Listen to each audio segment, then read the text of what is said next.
Salam kerahiman. Hari ini 4 Maret, kita akan baca dari dua nomor 8:11 dan 8:25. Kita mulai ya. Dalam nama Bapa dan Putra dan Roh Kudus, amin. 8:11. Ketika aku memasuki kamar pengasinganku, aku mendengar kata-kata ini. Pada jam kematiannya, setiap orang yang mendaras koronka akan aku bela seperti kemuliaanku sendiri. Atau kalau ada orang lain yang mendaras koronka bagi orang yang sedang menghadapi ajal, ia ini akan mendapatkan indulgensi yang sama. Kalau koronka ini didaras di dekat pembaringan orang yang sedang menghadapi ajal, murka Allah akan dipadamkan, dan kerahiman yang tak terselami akan meliputi jiwanya. Dan lubuk kerahimanku yang mesra akan tergerak karena sengsara putraku yang memilukan. Oh, kalau saja setiap orang menyadari betapa besarnya kerahiman Tuhan dan betapa banyaknya kita semua membutuhkan kerahiman itu, khususnya pada saat-saat yang genting itu. 8:25. Oh hari yang cerah dan cemerlang, saat segala impianku akan menjadi kenyataan. Oh hari yang begitu dirindukan orang, hari terakhir hidupku.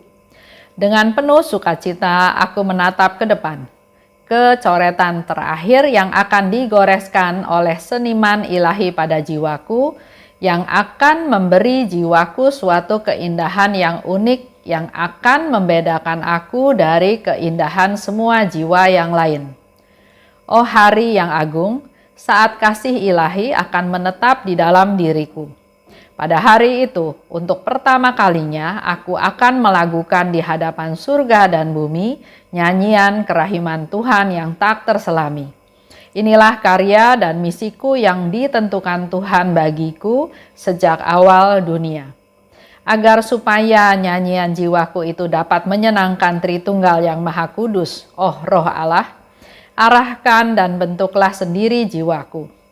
Aku mempersenjatai diriku dengan kesabaran dan menantikan kedatangan-Mu ya Allah yang Maha Rahim. Dan berhubung dengan penderitaan yang pedih serta ketakutan yang mengerikan, pada saat ini lebih dari kapanpun, aku berharap akan samudera kerahiman-Mu. Dan aku mengingatkan Engkau ya Yesus yang Maha Rahim, Juru Selamat yang manis, akan semua yang telah Engkau janjikan kepadaku. 8:11. Pada jam kematiannya. Jadi di sana dikatakan ketika aku memasuki kamar pengasinganku. Ternyata yang dimaksud kamar pengasingan itu adalah kamarnya dia di rumah sakit. Dikatakan oleh Yesus ya, pada jam kematiannya, setiap orang yang mendaras koronka akan aku bela seperti kemuliaanku sendiri. Ini yang dijanjikan oleh Yesus sendiri. Setiap orang pada jam kematiannya, kita semua suatu hari akan mati, cepat atau lambat. Tapi Yesus katakan di sini pada jam kematiannya, setiap orang yang mendaras koronka akan aku bela sebagai kemuliaanku sendiri. Artinya orang itu dalam kondisi sekarat ya, pada jam kematiannya, jadi udah menjelang ajal, betul-betul menjelang ajal. Dan dia berdoa koronka. Orang yang bisa berdoa koronka pada saat menjelang ajal, pertama pasti dia tahu tentang doa koronka.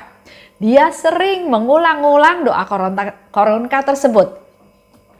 Ada seorang ibu yang pernah sharing sama saya, dia bilang, saya nggak hafal doa koronka, boleh nggak pakai teks? Oh ya, boleh saja. Tapi kalau itu diulang-ulang terus setiap hari, pasti suatu hari akan ingat, akan hafal. Nah, pada saat menjelang ajal, pada jam kematiannya, Yesus bilang kalau berdoa koronka, maka Yesus akan membela orang itu, jiwa itu sebagai kemuliaanku sendiri. orang ini sudah terbiasa berdoa koronka, sudah fokusnya kepada Tuhan, maka pada jam kematiannya yang dia lakukan adalah dengan doa koronka. Ada seorang ibu ya dalam satu komunitas waktu itu, saya tahu dia dari sejak dia sehat sampai dia meninggal. Dia sehat, ikut aktivitas seperti biasa, mengikuti pertemuan-pertemuan, mulai sakit terus ya, makin lama makin parah sakitnya ya. Waktu dia sakit awalnya dia masih bisa berdoa koronka, masih bisa ikut dalam doa koronka demi sengsara Yesus yang pedih ya. Nah, beberapa bulan kemudian waktu datang lagi ke rumahnya, dia udah nggak bisa berdoa koronka, sudah nggak keluar suaranya. Dia menderita kanker, dia nggak bisa keluar, tapi dia masih bisa mendengar. Sehingga pada waktu kita berdoa koronka, dia tetap dengan butir-butir rosario, dia tetap menghitung butir demi butir sampai doa koronka selesai. Beberapa lama kemudian, waktu datang dia udah nggak bisa. Dia cuma bisa pegang, tapi dia udah nggak bisa ikut berdoa koronka. Dia matanya juga sudah mendelik ya, dia udah nggak bisa, tapi dia tetap mendengarkan, Beberapa bulan kemudian kondisinya makin parah lagi sampai udah nggak bisa ada interaksi lagi. Itu berlangsung selama kurang lebih 1 tahun ya. Sampai hari terakhir, saat-saat dia terakhir dia pergi ke rumah sakit, dia tetap masih genggam koronka tersebut. Tapi saya yakin 100%, karena selama 1 tahun dia terus setiap hari berdoa koronka, walaupun dia sudah tidak bisa berkata-kata melalui mulutnya, tapi saya yakin 100% dalam hatinya dia terus berdoa koronka. Nah, ini yang dikehendaki oleh Tuhan. Pada jam kematiannya kalau dia berdoa koronka, maka aku akan bela dia sebagai kemuliaanku sendiri.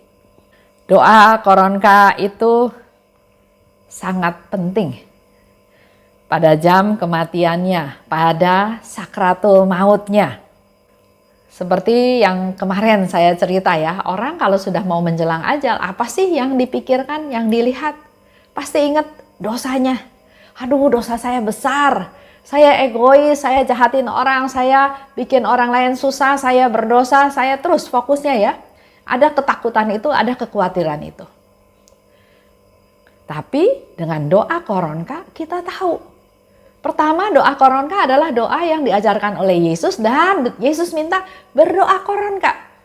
Karena aku akan datang membela engkau. Itu yang pertama. Yang kedua, dalam doa koronka kita jelas-jelas tahu doa yang diajarkan oleh Yesus. Bapa yang kekal, dia berdoa kepada Allah. Enggak fokus kepada dosanya, enggak fokus kepada kejahatannya waktu dia di dunia, tapi dia fokus kepada Allah yang Maha Rahim. Bapa yang kekal, ku persembahkan tubuh dan darah, jiwa dan kealahan putramu yang terkasih, Tuhan kami Yesus Kristus.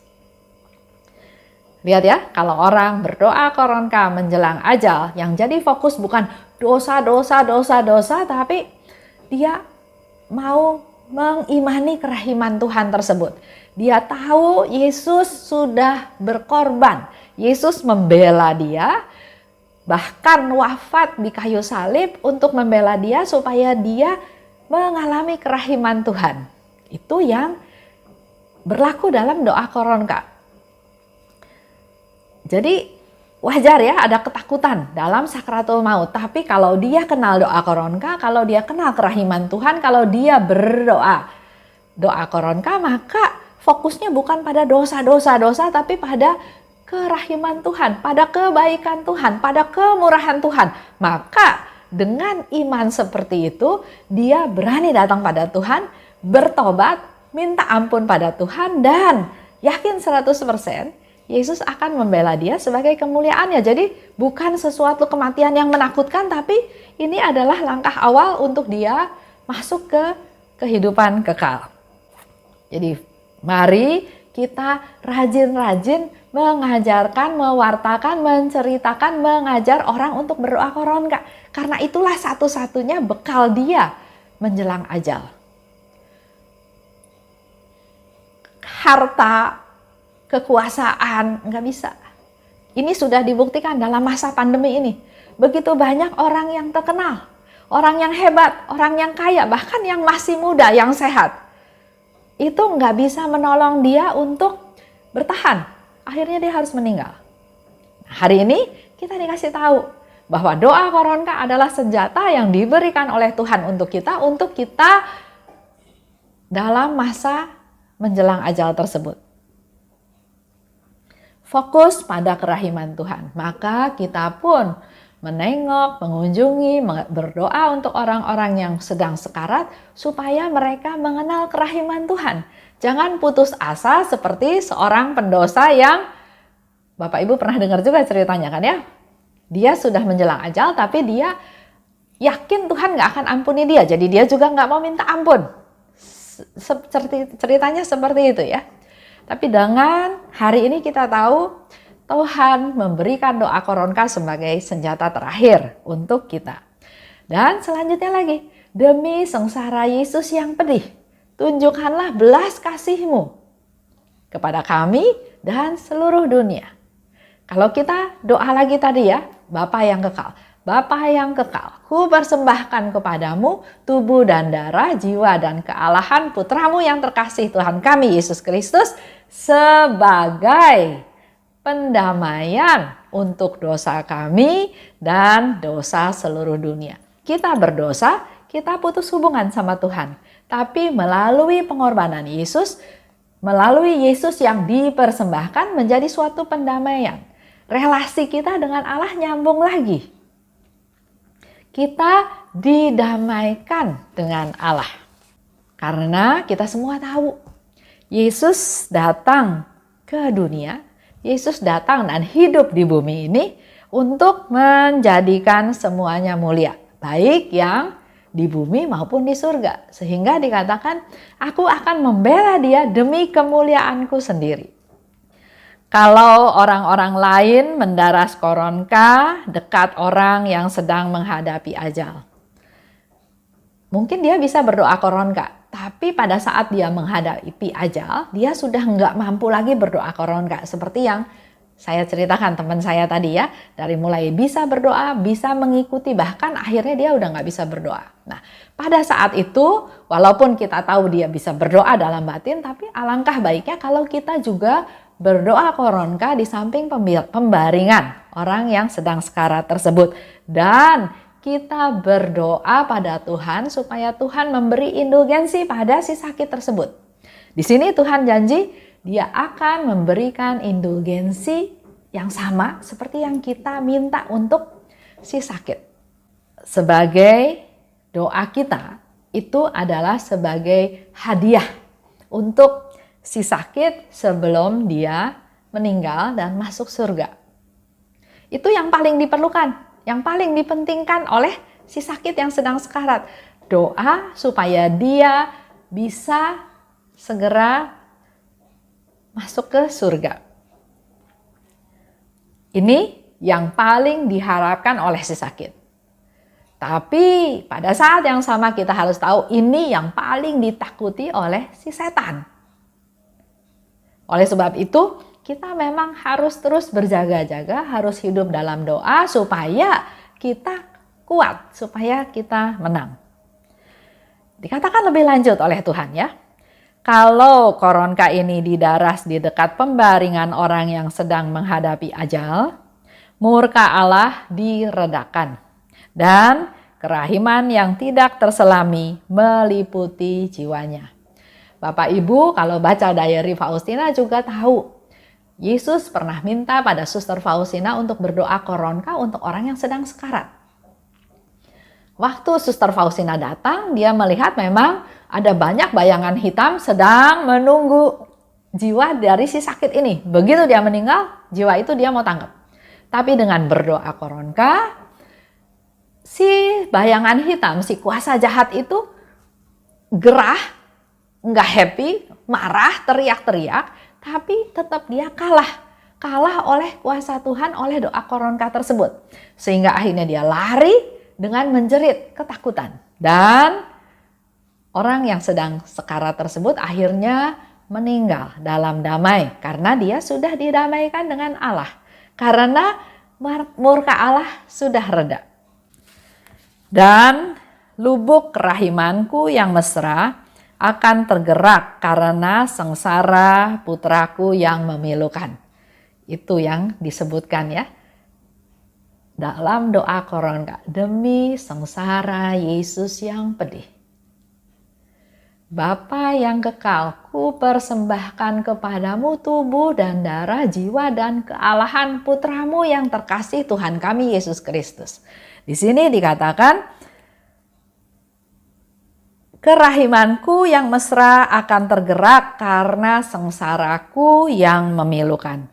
Itulah ungkapan dari misteri kerahiman Tuhan. Kenapa Allah baik kepada manusia yang berdosa? Karena Allah melihat putranya yang dikasihinya mau rela berkorban mati untuk membela manusia yang berdosa. Kita lihat posisi orang yang sedang sakit. Orang yang sedang sakit selalu kita berdoa supaya dia disembuhkan, supaya dia diberi umur panjang, supaya dia sehat lagi. Itu keinginan jasmani kita, keinginan duniawi kita, karena kita nggak mau kehilangan dengan orang yang kita kasihi. Padahal kita hari ini belajar dari Suster Faustina, dari apa yang dikatakan oleh Tuhan. Kematian itu adalah saat yang terindah sebetulnya.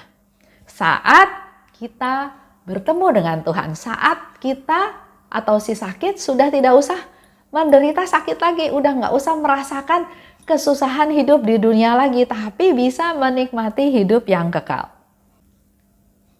Oleh sebab itu, mari kita rubah persepsi orang-orang bahwa Koronka itu bukan pencabut nyawa, karena memang pernah ada seorang ibu ya, dia minta Haryanto untuk doa Koronka untuk ibunya yang sedang sakit di rumah sakit. Tapi dia pesan, Pak, jangan doa Koronka ya Pak, doa Rosario aja. Haryanto tanya, kenapa? Ya, karena kalau doa Koronka kan nanti dia mati. Saya mau mama saya jangan mati sekarang, nanti aja matinya. Jadi doa Rosario aja. Nah ini kan salah persepsi. Doa Rosario atau doa Koronka itu bukan doa pencabut nyawa. Tapi hari ini kita tahu doa Koronka adalah doa yang diberikan oleh Yesus sebagai senjata kita untuk dalam jam-jam kematiannya supaya murka Allah reda. Supaya Yesus datang membela kita sebagai kemuliaannya. Supaya kita diselamatkan. Supaya kita bisa masuk ke kehidupan kekal yang jauh lebih indah. Jadi Koronka bukan pencabut nyawa tapi penyelamat jiwa. Jiwa kita selamat. Setiap kita akan meninggal. Tuhan menyiapkan kita supaya sakratul maut tidak menakutkan. Meringankan kematian dan kita mengalami kematian yang indah. Seorang Romo pernah bilang sama saya, coba Esther lihat wajah daripada orang yang meninggal tersebut. Lihat, damai, tenang, berarti dia siap. Ada lagi orang yang juga meninggal dengan wajah yang keras. Beda ya. Nah, kita perlu berdoa buat mereka-mereka supaya dia juga bisa punya jalan yang lancar pulang ke rumah Tuhan. Dan satu hal, murka Allah menjadi reda, kita dibela oleh Yesus demi kemuliaannya sendiri, maka dengan doa Koronka melindungi jiwa dari api neraka. Dan di situ Suster Faustina bilang, kalau saja setiap orang menyadari betapa besarnya kerahiman Tuhan dan betapa banyaknya kita semua membutuhkan kerahiman itu, khususnya pada saat-saat genting ini. Sekarang masa pandemi, begitu banyak orang yang meninggal mendadak. Apakah dengan persiapan atau dengan tidak ada persiapan? Dia lagi jalan-jalan ke Bali. Tiba-tiba meninggal di Bali. Pasti nggak lagi siap untuk meninggal. Dia jalan-jalan ke Bali. Pulang dari Bali, dia sakit dan meninggal. Nah, banyak hal terjadi seperti ini. Lihat apa yang dikatakan oleh Suster Faustina. Kalau saja setiap manusia menyadari betapa besar kerahiman Tuhan dan betapa banyaknya kita semua membutuhkan kerahiman itu, maka mari kita yang masih sehat perbanyak berdoa koronka untuk mereka yang membutuhkan. Berdoa untuk diri sendiri, berdoa untuk banyak orang, terutama orang-orang yang sakit atau meninggal karena pandemi corona yang mungkin mereka tidak siap. Beda dengan orang yang sakit ya. Dia sakit, masuk rumah sakit, misalnya harus cuci darah. Proses dia pelan-pelan bisa menerima keadaannya dan kalau suatu hari meninggal dia udah siap. Tapi beda dengan yang kena corona, yang kena COVID-19. Satu hari sebelum meninggal dia bilang, saya masih mau hidup. Saya akan berjuang, saya mau hidup. Tapi besoknya meninggal. Nah, pertanyaannya adalah mereka siap atau enggak? Mari kita perbanyak doa koronka untuk mereka. Lanjut ya. Hari yang begitu dirindukan orang. Hari terakhir hidupku. Buat Suster Faustina, hari terakhir hidupnya adalah hari yang sangat dirindukan. Karena bukan meninggal selesai, tapi dia tahu melalui proses meninggal dia akan bersatu dengan Tuhan. Dengan penuh sukacita aku menatap ke depan. Pada hari itu untuk pertama kalinya aku akan melakukan di hadapan surga dan bumi nyanyian kerahiman Tuhan yang tidak terselami. Aku mempersenjatai diriku dengan kesabaran dan menantikan kedatangan-Mu ya Allah. Dan berhubungan dengan penderitaan yang pedih serta ketakutan yang mengerikan, pada saat ini lebih dari kapanpun, aku berharap akan samudra kerahiman-Mu. Ini suatu sharing, suatu contoh, suatu hal yang diberikan oleh Santa Faustina kepada kita semua para devosan kerahiman. Pada saat kita menghadapi hal-hal seperti itu, maka yang dimohon pada Tuhan adalah kesabaran. Minta kesabaran dari Tuhan dan juga untuk menantikan kedatangan Tuhan. Dari apapun yang mengerikan, yang mengkhawatirkan, minta kerahiman Tuhan. Berharap akan samudra kerahimannya. Minta pada Tuhan. Kita refleksi dalam hidup kita masing-masing. Setiap keluarga pasti punya permasalahan. Setiap pribadi juga pasti punya sesuatu. Mari hari ini kita bersama-sama belajar dari Suster Faustina untuk melihat ke depan dengan sudut pandang lain, bukan suatu ketakutan, tapi sesuatu yang dipersiapkan. Mungkin meninggal masih 10 tahun lagi, masih 20 tahun lagi, tapi mari kita persiapkan hari-hari kita untuk sesuatu hal yang baik yang memang Tuhan kehendaki. Melaksanakan perintah Tuhan. Bersandar pada Tuhan, mengandalkan Tuhan, mempersembahkan segala hal pada Tuhan. Dan terus-menerus berharap akan kerahiman Tuhan. Itu aja untuk hari ini. Saya ingatkan lagi, jangan lupa banyak berdoa koronka buat mereka yang membutuhkan doa-doa tersebut pada masa seperti sekarang ini. Nggak ada yang sia-sia. Dan Tuhan pasti akan senang apa yang kita lakukan untuk keselamatan jiwa-jiwa. Amin. Dalam nama Bapa dan Putra dan Roh Kudus. Amin. Salam kerahiman.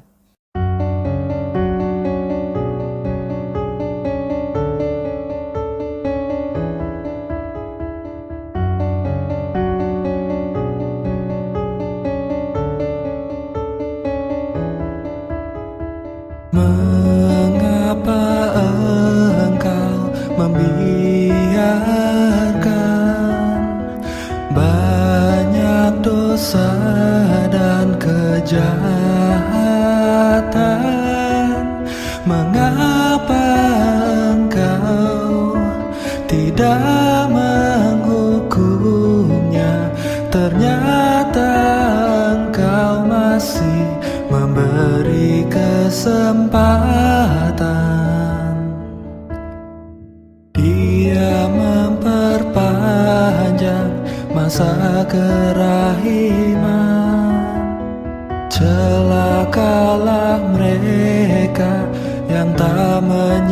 menyadari, tulis dan wartakan kerahimannya. Mohon rahmat bagi mereka yang berdosa. Ya Yesus, terima kasih atas semua kesempatan yang Engkau beri. Ya Yesus, ampunilah atas semua dosa yang terjadi.